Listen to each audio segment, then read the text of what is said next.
CBN e a Tecnologia, com Gilberto Sudré.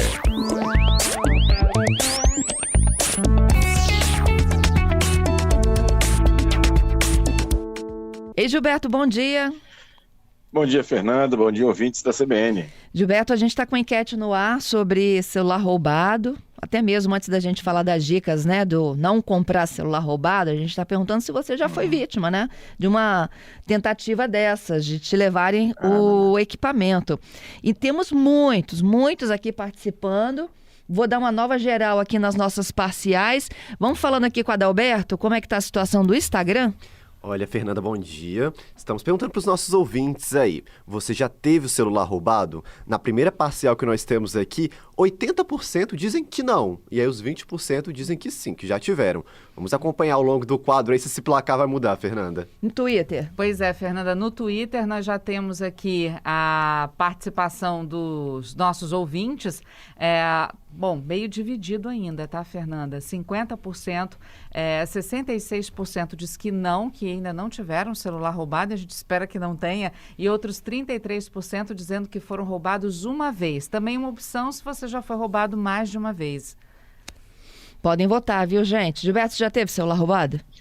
Furtado não, também, né? Ainda bem que não, né? Exatamente, ainda bem que não, viu? Não tive esse desprazer, viu? Mas é uma coisa bem complicada, porque a gente normalmente confia no equipamento, tem um monte de informações lá, que muitas vezes a gente até precisa, fica sem o aparelho, até recuperar tudo que a gente tinha instalado lá é uma dor de cabeça, viu? Além do risco, né, de ter dados vazados ou informações, né, ou contas roubadas, é uma dor de cabeça e tanto. É verdade.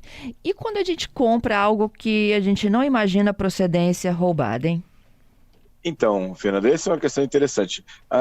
Os celulares subiram muito de preço por questões variadas, né? A questão de dólar que aumentou, né? A questão de falta de chip, então houve um certo desabastecimento de aparelhos no mercado e com isso fez com que os preços aumentassem também.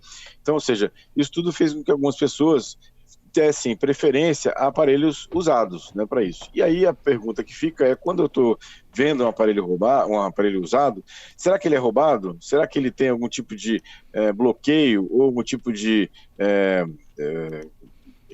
impossibilidade de eu fazer a habilitação do meu número nesse aparelho novo? Então, vamos ver algumas dicas aqui de como é que eu posso, antes de fechar o negócio, né, de comprar o celular, eu posso testar se aquele aparelho tem algum impedimento, né, no uso, ou realmente o aparelho até pode ser roubado nesse caso, né, nessa situação. Então, vamos lá.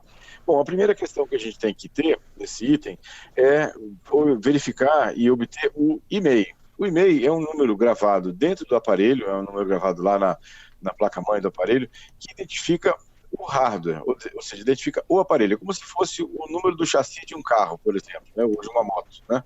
Ou seja, aquele número que identifica o equipamento, ou todo o automóvel para isso. O e-mail, ele tem 15, é um número de 15 dígitos.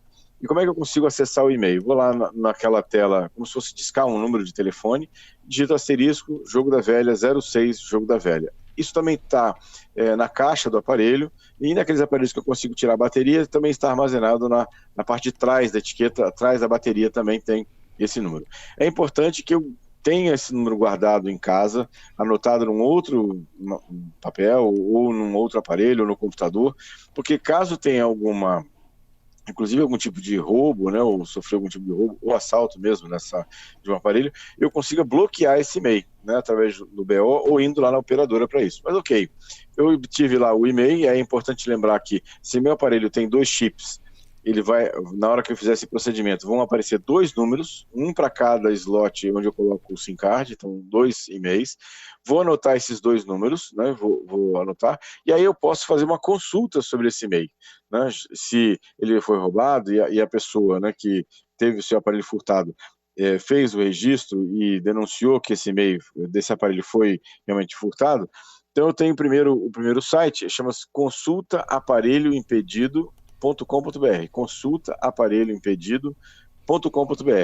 Entrando nesse site, é um site gratuito, logo embaixo, no canto inferior direito do site, tem um botão dizendo consultar e-mail, clica nele, aí vem uma telinha na frente, que você consegue digitar o e-mail, um dos 2 e-mails do seu aparelho que você tiver, e tem uma checagem se você não é robô, clica lá em verificar ou consultar, e aí vai aparecer para você o resultado. Se o aparelho está liberado, não tem nenhum tipo de restrição, ou tem algum tipo de restrição de roubo, né, nessa situação. Outro site legal, né, é o site da própria Anatel, né? A gente tem muitos aparelhos que entram de forma ilegal no Brasil que não foram homologados no Brasil. E esses aparelhos, eles têm os e-mails também bloqueados, ou seja, esse e-mail eu não vou conseguir habilitar uma linha telefônica nesse aparelho.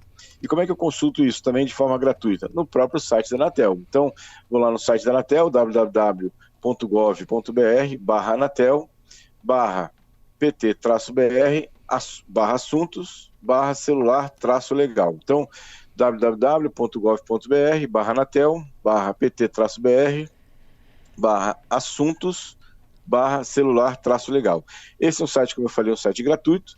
Eu entro lá no site, na parte inferior da página tem lá um verificar situação, né, desse site, e aí na próxima tela eu consigo ter como digitar o e-mail, e ele vai ter então uma resposta dizendo se esse aparelho ele está bloqueado, se ele tem algum tipo de denúncia de roubo e se o aparelho está homologado para uso no Brasil, né, nesse caso. Então, 2 sites para eu checar se o aparelho está ou não, né, corretamente registrado e não tem nenhum tipo de bloqueio ou de impedimento aqui no Brasil para isso.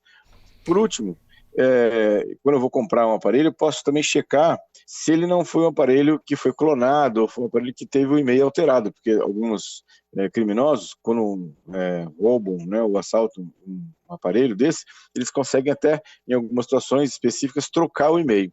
E aí um site bem interessante também, um site também gratuito, chamado email.info. email.info. Eu vou digitar o e-mail nesse site e ele vai me dizer que aparelho é aquele, porque no e-mail, nesse número grande lá de 15 dígitos que eu comentei, ali tem, por exemplo, o código do fabricante, o modelo do aparelho, né, o ano de fabricação, ou seja, tudo isso está registrado naquele número. Então, quando eu, por exemplo, estou pensando em comprar um aparelho Motorola, por exemplo, um aparelho usado Motorola, apareceu uma boa oferta, eu fui lá, e aí eu pego o e-mail desse aparelho Motorola, vou lá no site email.info e digito lá esse e-mail.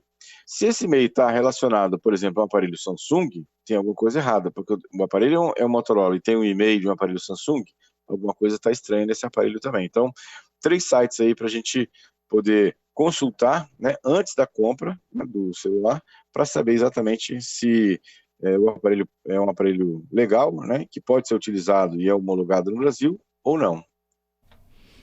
Muito bom, viu? O José Renato, ele está me contando aqui que ele nunca teve o celular roubado, mas ele já achou 3 equipamentos, 3 celularezinhos devidamente foram devolvidos para os seus donos e com muita satisfação. Às vezes a gente até pode se deparar com uma situação como o José Renato, né? O que a gente faz, Gilberto? Entrega para quem quando a gente não consegue achar o dono? Então, aconteceu comigo na virada de ano de 2019 para 2020. Não, 2020 ou 2021, na verdade foi, né?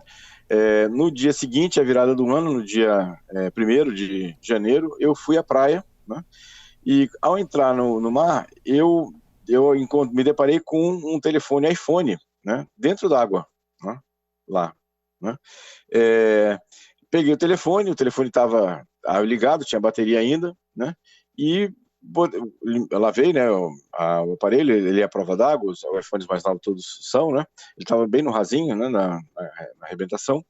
E aí fiquei aguardando. E aí a pessoa, né, que perdeu o aparelho, na verdade ela tinha perdido na virada de ano, ligou para o aparelho. E aí eu me identifiquei, falei que estava com o aparelho e devolvi para a pessoa em relação a isso. Quando não tem uma situação como essa, o aparelho está sem bateria, a situação é que talvez você ligue o aparelho num carregador e vê se ele alguém vai ligar para o aparelho, né, para isso. Não tem um outro local que você possa, pelo menos possa devolver o aparelho ou deixar alguma coisa parecida com isso, nesse caso. Bom, tem um outro ouvinte aqui que ele teve um pouquinho mais de sorte, ele disse que foi roubado, mas não levaram o celular porque não acharam, tá? Ó. É o que bom, Ataliba, nosso ouvinte lá de Pioma. Bom, muito bom, que sorte, muito bom. Ele está até te pedindo uma ajudinha aqui para um outro assunto. Ele quer trocar de celular, tá? Não foi por motivo de roubo. Ele vem pesquisando alguns equipamentos e ele disse que gostou muito do Samsung S21 Plus e do A32. Ambos já são 5G. Ele queria saber se é um bom aparelho. Tem outros aqui também, né, que ele sugere? Tudo é Samsung. E se ele adquirir versão 5G, por exemplo, né, qual é a expectativa desse 5G chegar ao DD28 ao sul do estado? Então, essa é uma questão. Bom, primeiro, o aparelho S21 Plus é muito bom, um aparelho excelente, ele vai ficar bem satisfeito com esse aparelho em si. Em relação ao 5G, né, Fernando, né, e o nosso ouvinte, as capitais, né, pelo menos pelo plano, né, aprovado pelo governo, vão estar com cobertura não completa, imagino eu, mas com alguma cobertura nas capitais do Brasil, todas elas até julho desse ano. A partir daqui, tem uma escala de tamanho, eu realmente não me lembro de cabeça, porque é uma escala grande, dependendo do tamanho da cidade, né, ele tem uma previsão de ser atendida pelo 5G, né, para isso. Então, dependendo da quantidade de habitantes naquela região, as operadoras de celular se comprometeram a atender o 5G dentro de um certo cronograma, né, que vai até, se não me engano, 2024. Né? Teoricamente, em 2024 a gente teria um atendimento, uma cobertura do 5G bastante extensa no Brasil, mas até lá, 2024, a gente vai ter algum cronograma para ser cumprido aí. Até a gente pode voltar a falar sobre isso, realmente não me lembro de cabeça, é uma quantidade grande de informações para isso. A gente pode até falar na sexta-feira, voltar a esse assunto. Ok. Vamos então para os nossos destaques desta quarta-feira. Viralizou. Quais são os destaques, Gilberto?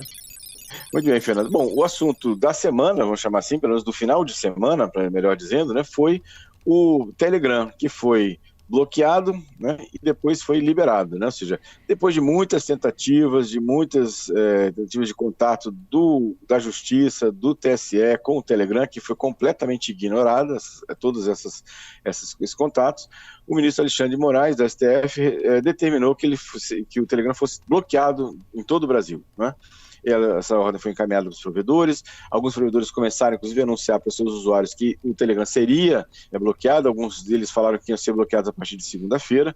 O que acontece é que parece que esse movimento acordou o Telegram e ele imediatamente, no mesmo dia praticamente, né, o diretor, né, o dono, vamos chamar assim, do Telegram, se pronunciou numa mensagem em inglês, né, falando que eles tiveram problemas com e-mails, né, nos endereços corporativos, e aí não viram o e-mail e todas as outras tentativas, não foi só e-mail, na verdade tem pelo menos 6 meses que a Justiça está tentando fazer contato com o Telegram e não consegue. E aí falaram que tiveram problemas com os e-mails e não receberam os e-mails. Tipo aquele desculpa do tipo, o cachorro comeu o meu trabalho de final de semestre, né? Então, aí caíram na real, né? E aí aceitaram, né, todas as condições que o STF tinha solicitado. E aí agora, inclusive, tem até um representante legal nomeado no Brasil do Telegram. Então, a partir disso aqui, o ministro revogou e foi liberado novamente os Telegrams, que nem chegou a ser bloqueado em alguns provedores para isso. Vamos ver como é que agora vai andar nessa situação, né?